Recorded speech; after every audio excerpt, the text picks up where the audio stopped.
Today is November 21st, 2010. I am interviewing Leon Peragallo at his home in Glastonbury, Connecticut.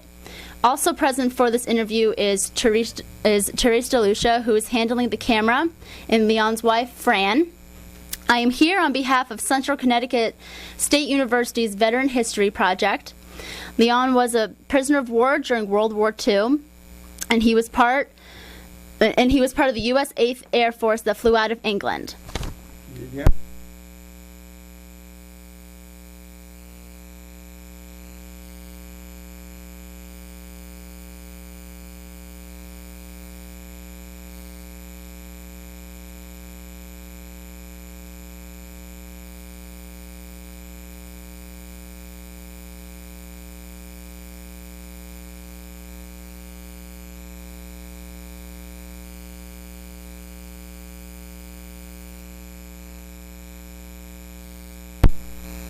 Okay. So I have researched the U.S. Air Corps, the U.S. 8th Air Force, and the prisoner of war Stalag Luft 4 camp you were at in Eastern Germany. But I would much rather hear your version of everything that went on. So shall we begin the interview? Yes. Okay. It started Massachusetts, up there, Massachusetts, where all the, I was only 1988, very young. And then I went, and up there was where you first entered the military. You follow me? Yes. And then we went to certain places. We went down, further down to, for goodness. Huh? No, just a minute. I went to Florida. I was sent to Florida. And basic training. And then from then on, I went to well,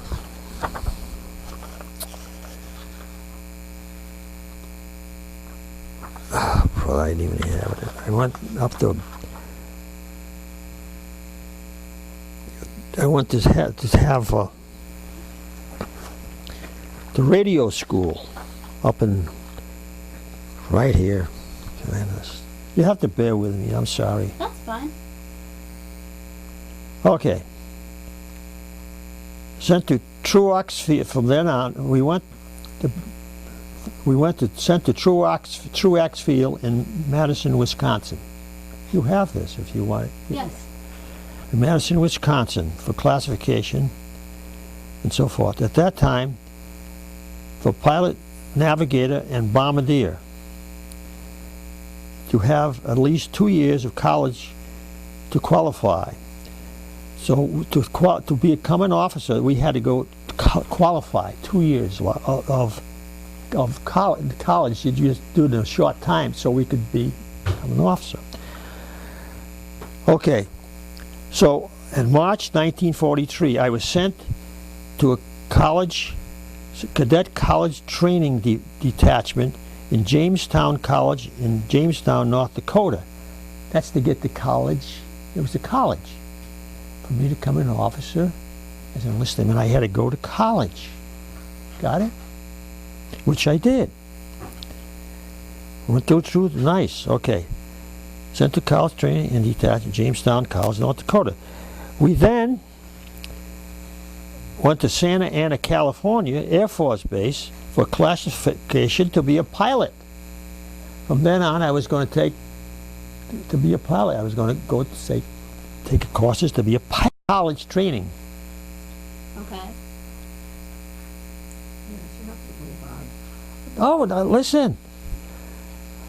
It's right here. I was cadet college training detachment, Jamestown College in North Dakota, California, and where I was then going to go through more stuff. Okay, but the war was getting so tough. Sent to Santa Ana, California Air Force Base for classification to be a pilot, navigator, bombardier, and so forth. 2 weeks of testing, including physical and so forth. I washed out along and was sent I was charged. I had a choice of training for flight engineer, radio operator, or armorer gunner. I chose armorer gunner and was sent to Lowry Air Force Base in Denver, Colorado. From Denver, Colorado, we doing all kinds of true things. We went to gunnery school, therefore in Kingman, Arizona. All about guns. I graduated Kingman, Arizona, and received gunner's wings along with a diploma. Now ready for assignment to flight crew. From then on, why not? We went to Salt Lake City base, and we were engaged in a flight of crews. We made a crew for B-17 crew. All the ones that came like me, plus 4, and the pilot and everything. So then you enlisted in the war, I'm assuming, right? You were not drafted. You chose to be. Oh yeah. Yeah. Okay.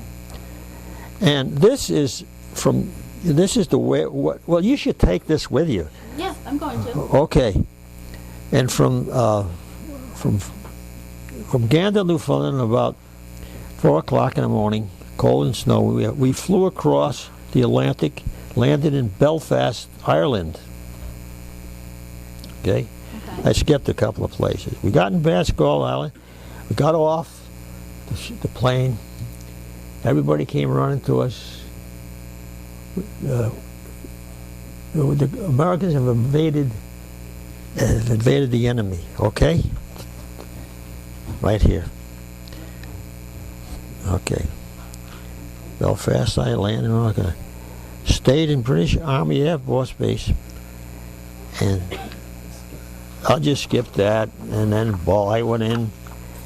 Then we got into 390th Bomb Group. Okay. And we were in a B-17. I was a ball turret gunner in a B-17. You know what a B-17 is? A big plane, four engines. Well, my research that I read about them said that they fly between 200 and 287 miles an hour. Is that accurate? Yeah, oh yeah. And sometimes they did more. There was a big, I got a picture of one. This is a big, four engines. And this is what won the war. Well, at any rate, I think, we used to go out on missions to certain areas in Germany, all over the place, from England. And every time we went down, we lost 3 or 4 people, the whole cruise. And along with us was these same type places all along England, all spread around England. This was a big time war, And also they came up from Italy, from down below Italy. There was a war going down in Italy at the same time. Well, at any rate, we flew in, and then when we turned around, came back that night, and some of the planes were shot up. And we came back with 2 engines once and just about made it, and all that stuff. I know you're not wanting to take this thing, but this is something that you should understand. And every day that you went out, you got up early in the morning, about 2 o'clock in the morning, get ready to go out and over. At any rate, that's it. We all didn't come back. And there were these same crews, about 4 or 5 different crews all around, so that we'd all met up and going. We had about 30 ships going out, B-17s going out, but then we all come in together and go, couldn't turn around no matter what happened. How many were when you were all together? Oh, I don't know. I forgot. It's in here someplace. 1,000. Yeah, well, they were all from other places. We all come in and so forth. And they're coming from, I'm telling you, I got to go through too much, but I'm just telling you my part. My part was something easy. But anyway, every day we lost people. Your best friends and all that stuff from coming back. It was shut down. It was tough. You saw a lot of casualties? Yeah, we used to go in formation with other yeah. Planes go down, you know, they come and shot at us. They came from the ground, the most they German. Your last mission. Yeah. And the last mission we had, oh brother, was, don't read it, it was almost, well, we were about to have enough of missions to stop going, and we would go back home and all that stuff, but we got shot down. And we ended up in, Where you got shot down. yeah, we got shot down. I'll tell you right here, I'm so excited and I can't even see. New Home Street Group. You know the story of the Black Sea. Yeah, Was the last I want to read it to you. was the last time, well, the only time you were shot down, was that when you were taken to the camps? Yeah, no. I mean, that was when we shot down. Yeah, we ended up in a German. It was run over by Germans. They were not German. It wasn't Germany. It was. The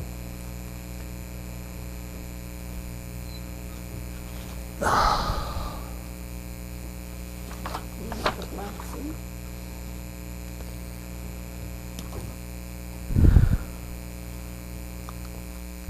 Sightseeing tours in the Alps. We prayed. We got air medal. Vastly news tonight. When we arrived back in 568 Squad. I'll just read you some stuff if you don't mind staying here. No. When we arrived back, I'm just reading this. 390. This is what. Back for the first time we went out. We fell 568. That was we had lost nine ships, 9 airplanes. I go to the back of them. The next in full speed, the next one, breakfast about 2 a.m., then we got to go out, get into the planes and so forth. About 14 hours we could go, be out, and the last meal was our last meal in München. The target was in deepest in Germany. München. 3 consecutive days, anyway, 11, 12, and 13. We were missions, okay. The target was BMW or whatever.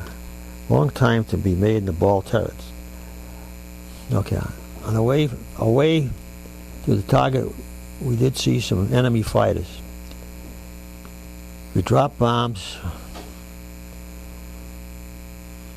back in Germany. We lost one engine, mechanical failure.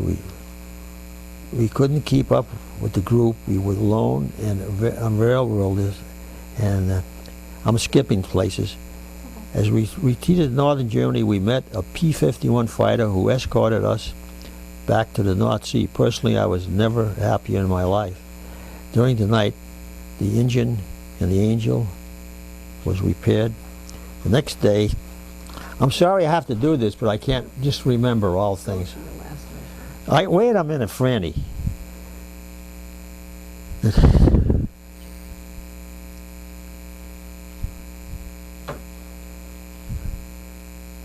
Back to München.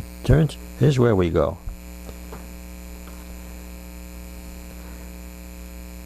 Back to München. München. Is that where you were when you were in the camp? No, München is the enemy. The enemy was training right back for 300 men. We had the lead group this time. We were heavy fighting. We took in a lot of hits. Men bailing out. We were right by me.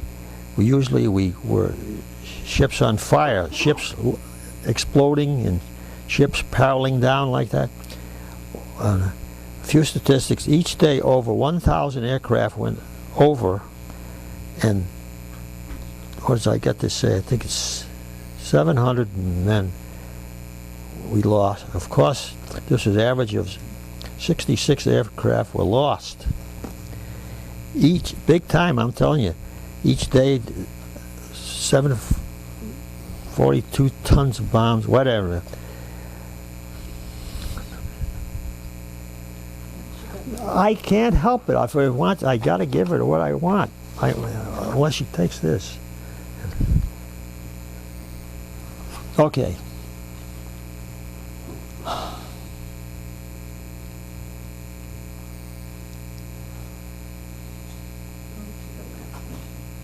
Just a minute, I'm just trying to get there. München again. Okay, let me time. I don't have to read this every day. I didn't read it for 5 or 6 years yet from now.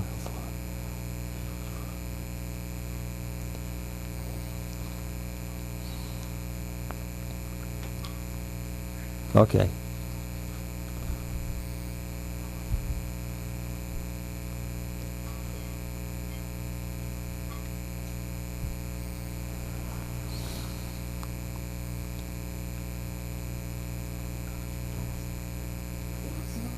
Just don't say another word as we report the target. Okay. Okay. I'm going to have to read you this, okay? Do you mind? Okay. We went on a mission just in France. A few hours later, we were ordered to report to the flight line, so forth, so forth. As we approached the target, altitude about 12,000 feet on the bomb run, we lost an engine. Only had 3 engines. The pilots feathered the prop, and we continued on the bomb run. Everybody else went. We were stood behind because we couldn't keep up. At this time, Perry asked each crew member individually over the intercom to what we wanted to do. You listening? Yes. Either try to make it to USA occupied airfield in France, or proceed to the target by ourselves. Okay? And drop the bombs on the target, and then take a chance of getting back to England. All crew members voted to proceed to the target, including me. Okay? Okay. The anti-aircraft fire 88s were heavy at this time, and we took a direct hit of flak. That's what you get hit with. And lost an engine, another engine. We had only 2 engines, the 4-engine plane. Then as we approached the target, we knew we were in much trouble. In dropping our bombs, Stubbs, our bombardier, reported he had a direct hit on the bridge. We were all elated. However, we were losing altitude. Our pilot, Lieutenant Perry, ordered the crew over his intercom to lighten the ship. Through everything, and we threw everything out. He said we would have to ditch. You know what ditching is? Leave behind. No, we fly the airplane down and land in the water or dirt or whatever. He ordered me to jettison the ball turret, so it would go out to lengthen the height, be better for the less weight. Okay. I immediately went down into the ship. First thing I did was to take off my flying boots, sheepskin, and put on GI shoes. We were all instructed to do it in training in this situation. I proceeded to rid the ball turret. There was some difficulty because I could not break the cast iron hangers they were supposed to break. Then the turret would drop out. I used the barrel of a caliber 50 machine gun and hit the caps and strength I never realized I had. And down went the ball turret. Okay? Left a big hole in the plane, of course. I could see the gardens, rooftops, rows of cabbage, and so forth. Meanwhile, while I had been working on the ball turret, the crew was hauling out guns, equipment, and so forth. We did that so we can get out, down easily enough. Immediately later, the crew proceeded to get a position for ditching. We had practiced this procedure during Alexandria, Louisiana. All crew members, except pilot and co-pilot, were to lay down on the radio room floor, which between the waist and the bomb bay. As soon as we got to the position on the floor, we got a direct hit from an anti-aircraft gun on the right side of the radio room, just above where we were positioned. An incredible shot from the enemy, but the grace of God, we were still alive. I was hit in 3 places in my right leg. Campbell, the radio operator, got hit in his arm, while it was around my head. We was protecting each other, and he got hit. The guy that had it on my head got hit. They would have got it. You were laying down. Yeah, honest to God. In training, we were told that if ditched, we would be a matter of seconds before the ship would sink. At this point, my thoughts were this: is it the end for me? Images of my mother, father, and so forth flashed in my eyes. I remember thinking, "Hope I see you, Jesus." Then we hit the water. The water came in like a force of high-pressure hose. Follow me? Mm-hmm. We immediately went up to our armpits in water, in the plane, of course. To my surprise, we were still alive. Thank you, Lord. I pulled the cord of my way west, but it didn't inflate. I was full of flak. See, when you have the water in there, you could float around. They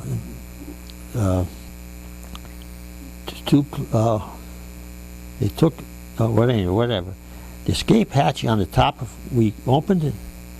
I could not get any leverage to reach the hatch. 2 crew members shoved me up, and Shea, the engineer, who was now on top, pulled me up. We went up on top to go out because the ship was half underwater.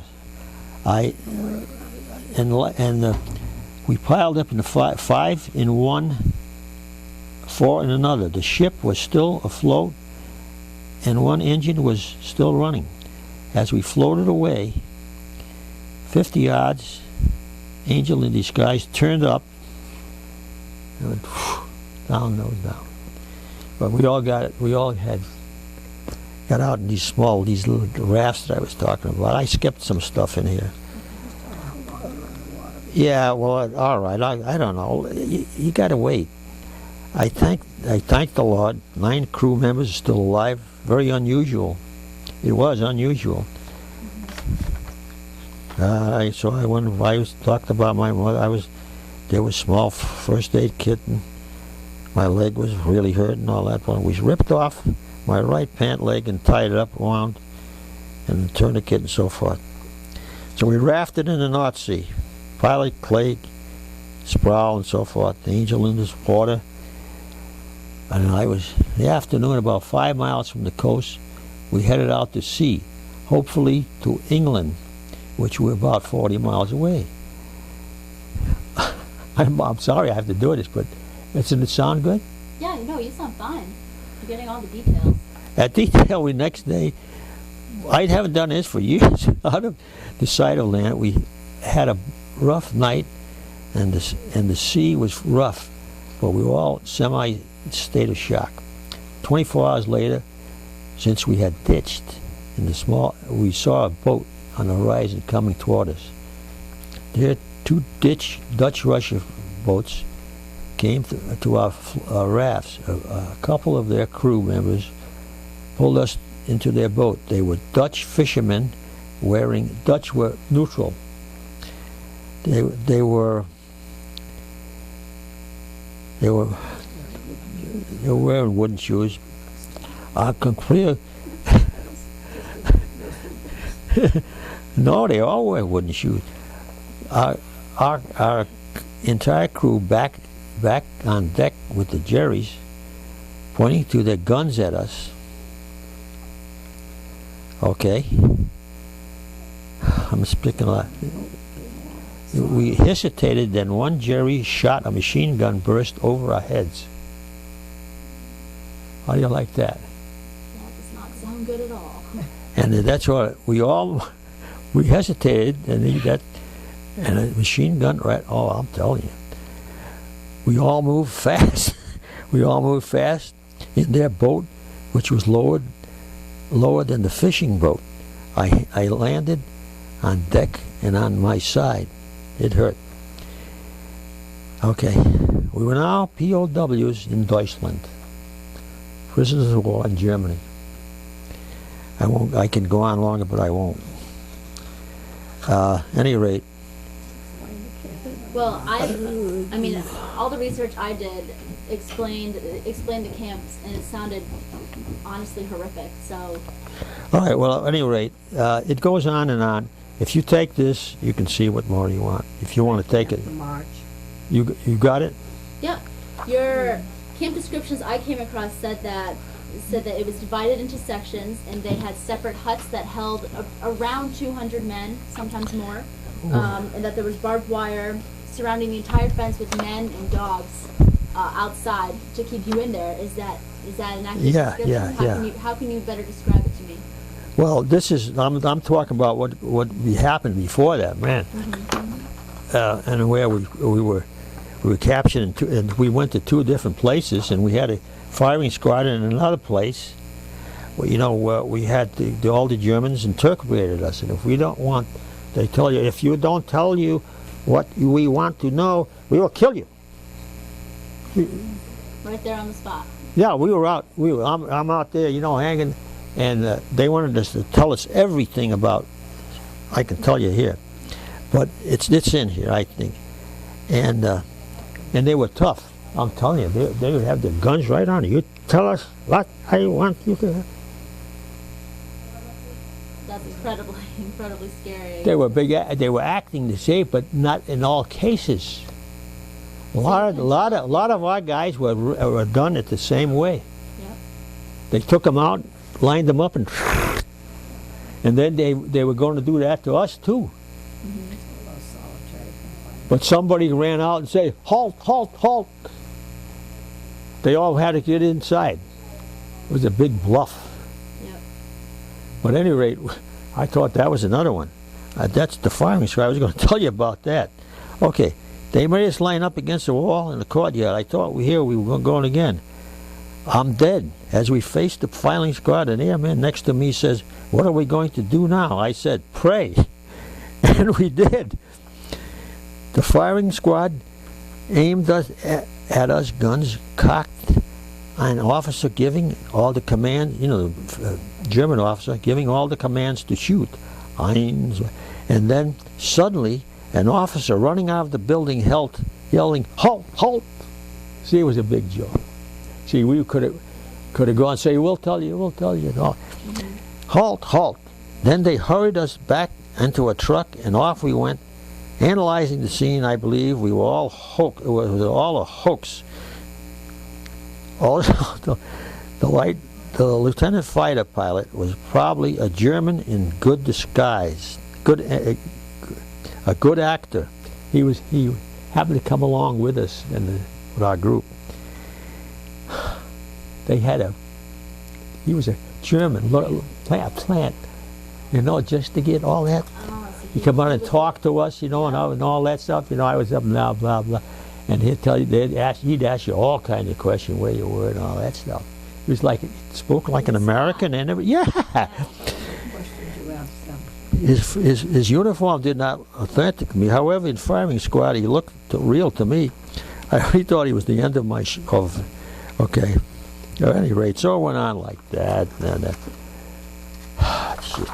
You'll have to read this. If you want to take it, read it. I don't care. Yeah, okay. So at any rate,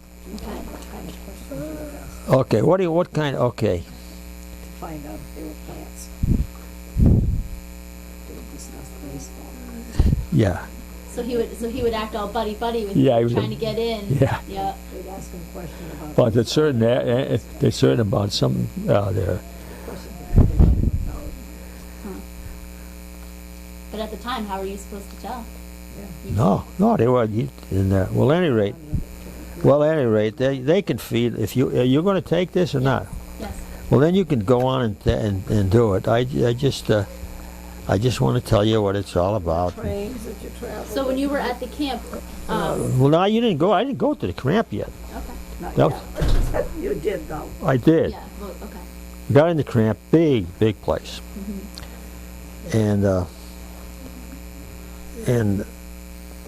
there were all prisoners of war, including a lot of Russians, everything. I don't know what it was. At any rate, and there was a lot of people in there like they were GIs, but they weren't. They were guards and so forth, but they were guards, but they were good, and they'd would always ask you things and all that stuff. For instance, you know, as we were in the bomb shelter, we got separated from the guards. The guards said, and thought escape. One of the guards was yelling in broken English, "Where is mine boys?" So we went back to the railroad car and stayed there until morning, until part of the next station. At any rate, we went to Frankfurt, then went to Germany, then went to was in Frankfurt was right over near Poland. They had taken that out. The Germans had all that area. So we were in jail. We were in jail then, and every once in a while they'd come up. They'd make, if you don't do it, you tell you're shot. So they cocked the gun, and again we. For goodness sake, what am I going to do? What can I do? I'm just getting back into this whole thing. The train ride, yeah. Well, arrived in Dulag Luft interrogation prison, being guarded by black uniformed guards. Those were the bad ones. Those were the ones. I'll skip it around. What's the difference? When you were at the camps, were you fed? I mean, I read that sometimes bread and potatoes, sometimes just bread and soup, or Sometimes nothing. Yep. Yeah, it's exactly right in here. It tells you that.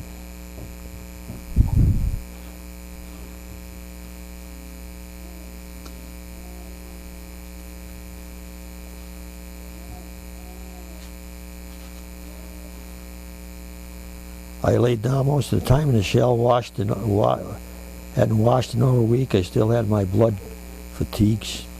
I smelled like a rotten meat. At any rate, when you were there, were you forced to remain quiet, or were there? oh yeah. Well, it says right here I had to go to the toilet. I banged on the door. God came out. He balked my request, pointed his rifle at me, and steered me to the toilet. And I thought he was going to. Oh my God! The next day, 2 guards and rifles brought me to be interrogated. And greeting me, he was big, the big office sitting behind a desk and all that stuff. I told him I did not know anything what he was talking about. I decided to go with the name, rank, and serial number and per hour orders, and back to the cell I went. And all of the next day, he questioned the same part. The next day, then then he says. He asked me questions, I answered, I don't know. He then showed to me a book, told me that what outfit I was in. Yeah, the commanding officer of the outfit I was in. I like that. Speaking about them on first term basis. Yeah, it's right, I'll tell you. But he was a German. Okay, he knew more about the 300 mining bomb group than I did. He then got angry with an English to the guard, then take him back to the cell and let them rot. Was over here. I spent a lot. Okay, we're back on. I spent a lot of times praying for my parents and family. Then later I was taken to see a captain again, more questions, more threats, and he says, answer the questions, we'll take you, go to a POW camp where there will be recreation, good food, to a concentration camp where we'll still, or to a where you will still die, yelling at the top of your lungs. At that point, I was so angry, I intimidated, and I didn't care what happened. I stood up and feet and yelled back at him. I swore at him and repeat and all that stuff. I don't care what you do and all that stuff. I did. I was tired of him. He then called the guards and roughed me up and went back to a cell. And at the night, you ought to see what some of the guys did. Boy, at night, the same day I was released from the solitary confinement. That's awful. At that, and then we dark of the day, we went. I saw Sinclair. There were lights. A few days later, we asked questions about outfit, and so we climbed down, knowing that there were German plants. They were. I had our clothes on and everything, military clothes. Mm-hmm. Then the next day we were released, went to Danube River and all that stuff, and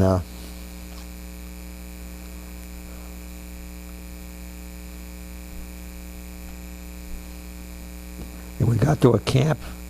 We went to a camp and a train, and we had a train. We were, well, at any rate, St. Wendell's now. We went to St. Wendell. Annual class traveled to Poland. As we settled into our section, we really realized we were going to take turns sitting down and standing up. It was real torture and so forth. Each section was one bucket of urination and a bowl of movements. At night, everyone just collapsed, and we had no lights, nothing. Needless to say, we were nauseating and maddening. There was much tension, passed out, and all. One POW was carried out. I believe he was dead. The train stopped daily, and anyway. Along the way, we went through cities that had been bombed and all that stuff.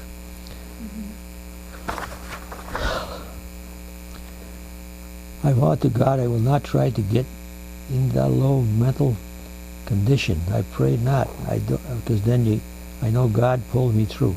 Because otherwise, if you get, you'll help them. Mm-hmm. Trapped 7 days we were on that train, or whatever it was, and we got into a station called Krostinchu. Never remember that.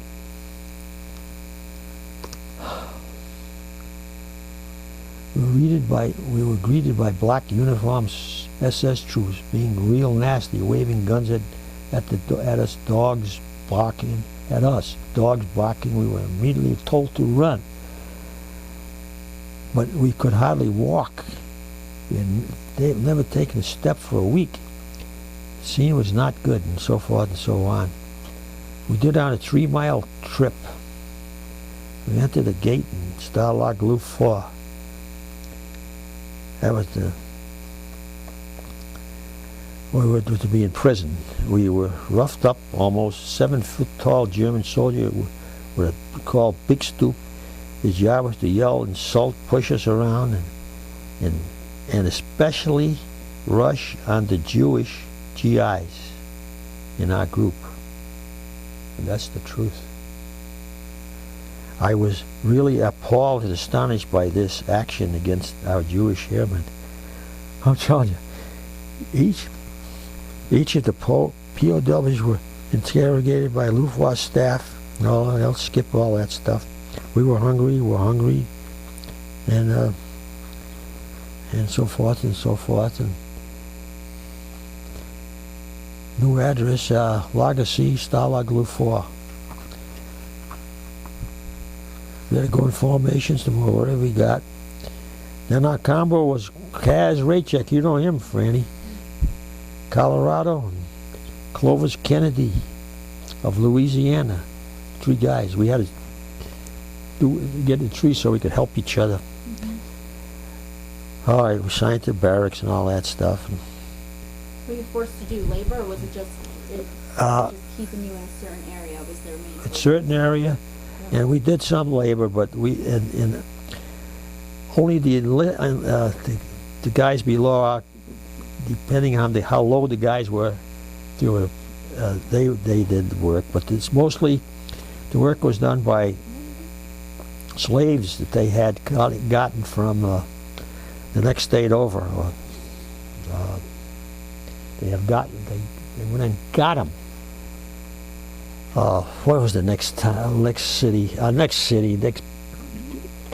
country beyond there? We were almost we actually were in Hungary, yeah, whatever, but they brought them over, and the Germans went over and got them in. The whole families had come in to work.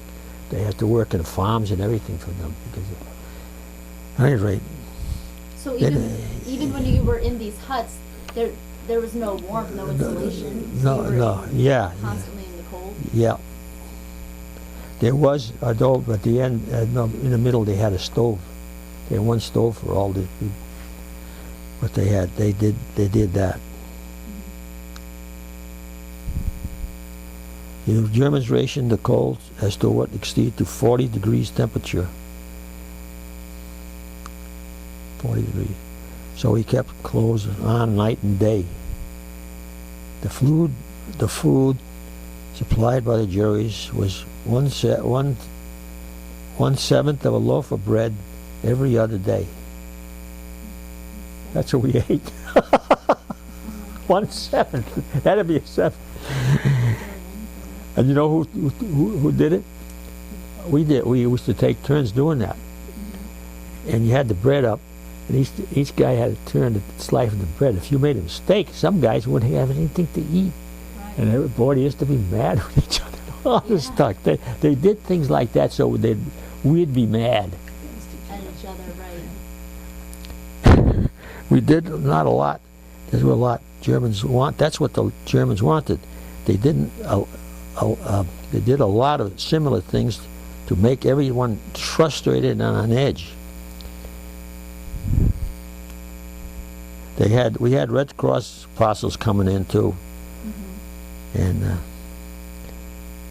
we shared one parcel for 4. That's the only thing we had. And then, God, never mind. Would they take the parcels from you so that you couldn't have the things that you were supposed to? No, it just didn't give enough. They didn't give enough. For the amount of people there, okay. Boy, that bread thing, though. When you got that bread, boy, it was like heaven. Yeah.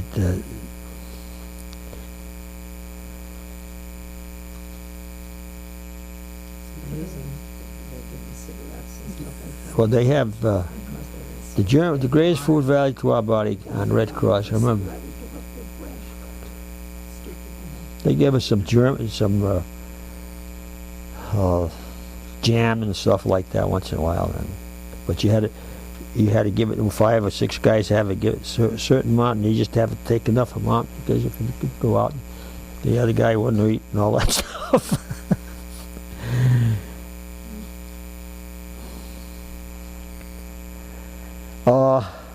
2 or 3 weeks. Sometimes POW in the back row, we ducked down when they counted, and they counted wrong. Then we had to be done all over again with the Germans in command, getting them more and more frustrated and angry.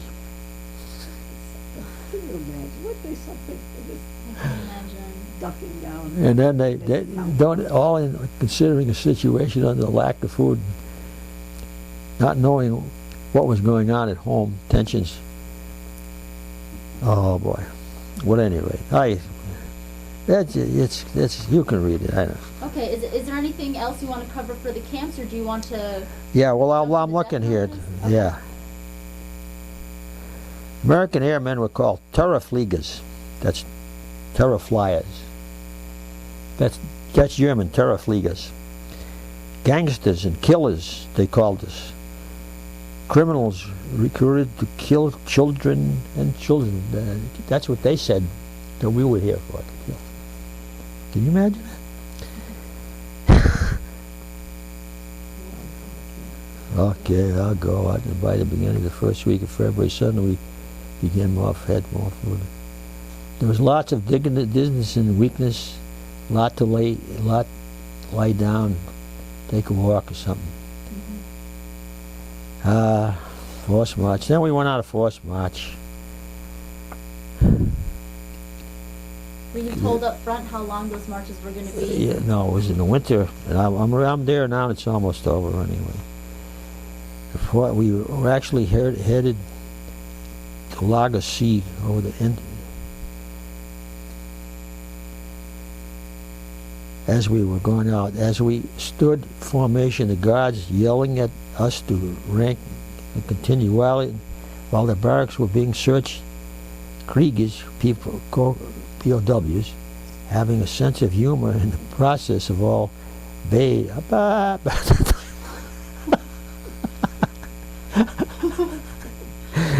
Okay, I shall never forget that sight. There were Jews, Russians, Orientals, and other nationalities, men, women, and some children without shoes, had cloth wrapped around. This was more. They hated the Jews, you know. And they were refugees from Poland or something like that, and they came. And they had, by the way, they Germans got these guys out. They brought them back to do all the work, all the work that they had. The Germans used to do as farmers and stuff like that. They went out there and brought them back for that part. Okay, boy, I'm telling you. I'm sorry to do this, but there were Jews, Russians, and Orientals. Of course, they were at that time. We heard they were killing Jewish women. In fact, we saw one done. I'll tell you about that later. It's not. Why were they doing that?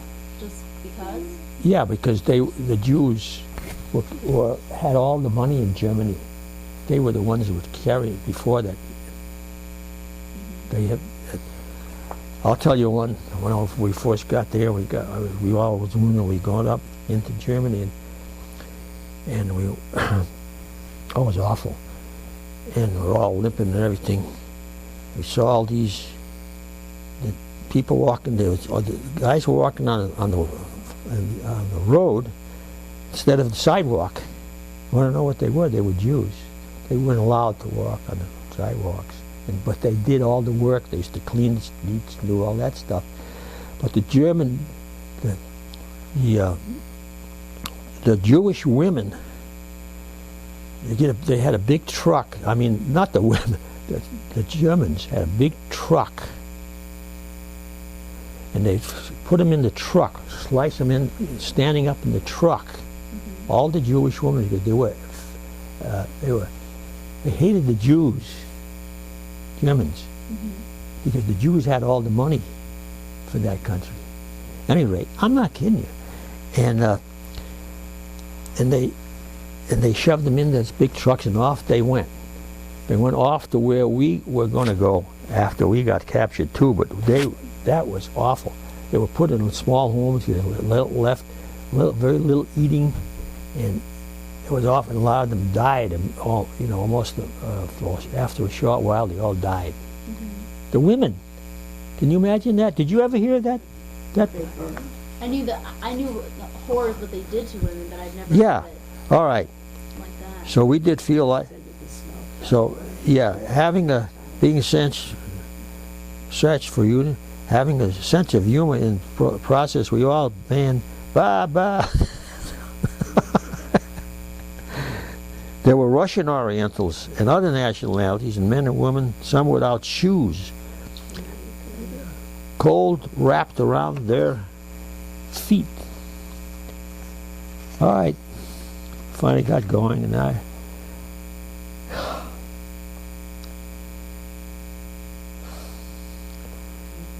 about the coma, there was I won't read about that. It's too much to read. Okay. Throughout this whole experience, were you able to keep a personal diary? Anything of the? Yeah, I did somewhat, yeah. Okay. I did. I don't know where it is now. Was that when you were in the Quonset hut? Yeah. You know, that was left behind. All right, let's talk about the end of the war. Tell me about the day you could return home. The end of the war, that I could return home.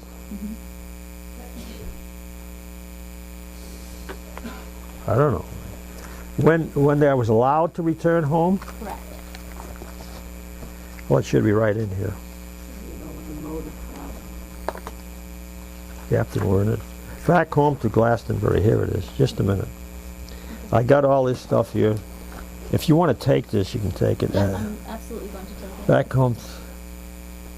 We went to, all right, New York City. We were now off to, I'll tell you where we went. We went off Scotland, next trip to the United States. 2 weeks later, we got orders to go to Glasgow, Scotland. Okay. About 5 days later, we went around, and we New York City. We arrived in New York City with the Statue of Liberty in sight.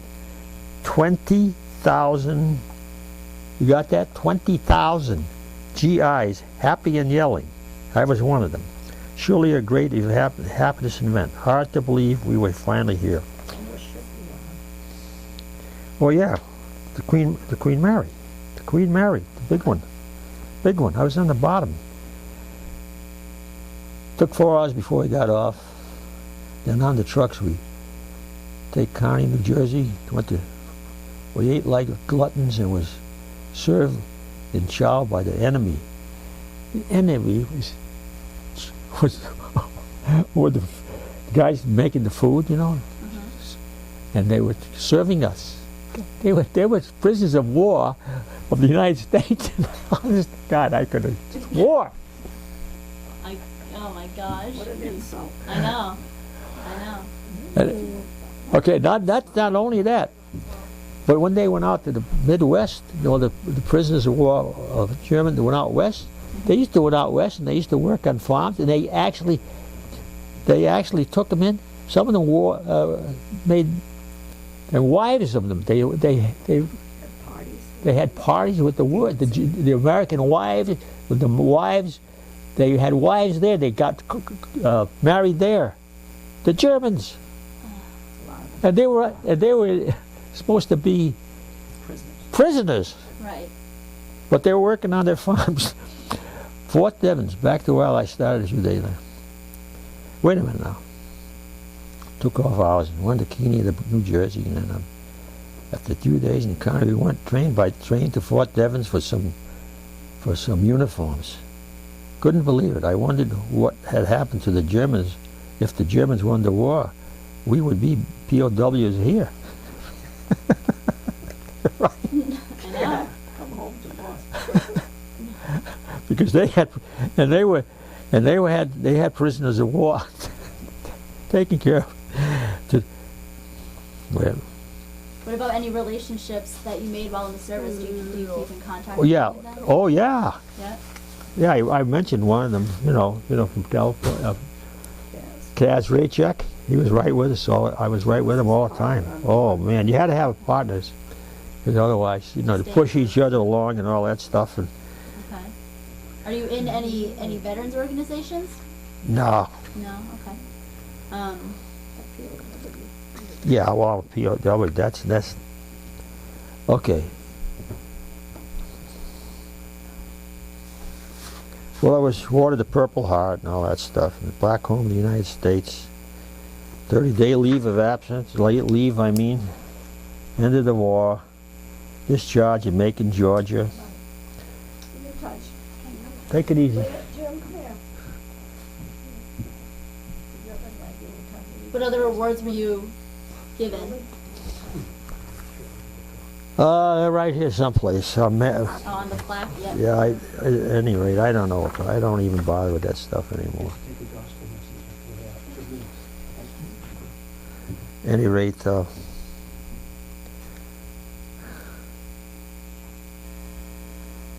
you here. Okay. And at any rate, Is there anything else that you wanted to add that we didn't cover? well, I 3 GIs recuperating in England, and that's why before we came back, I thought I was going to die again. I was out. It was from lack of eating, and I don't know what it was from. Exhaustion. Boy, I was thin, boy, I tell you. And The stomach will mix up food. Yeah, you're used to not eating. Your body's not. Sometimes you say, "I'll buy you a drink, I'll buy you a drink." On that stomach. well, and this is. So you have pictures at the end. Okay. This one here is Jamestown College in North Dakota. This is one of those colleges that I went to, so I'd get enough education to become a pastor. Right. I mean a pastor. Well, you needed the 2 years. To become an officer. See, this is in the college. I had to go to college, but Yep. so I passed the test to go to college, and it was right here. Yeah. Okay. Jamestown, North Dakota. North Dakota. Boy, nice. Mother, that's his mother receiving the award Where? right there. All over now. The war is over. Well, I thank you very much for your time and walking us through that. It was much different hearing it up close than just researching it, so I thank you for your time. Well, do you need anything? Yep, I'm gonna take your binder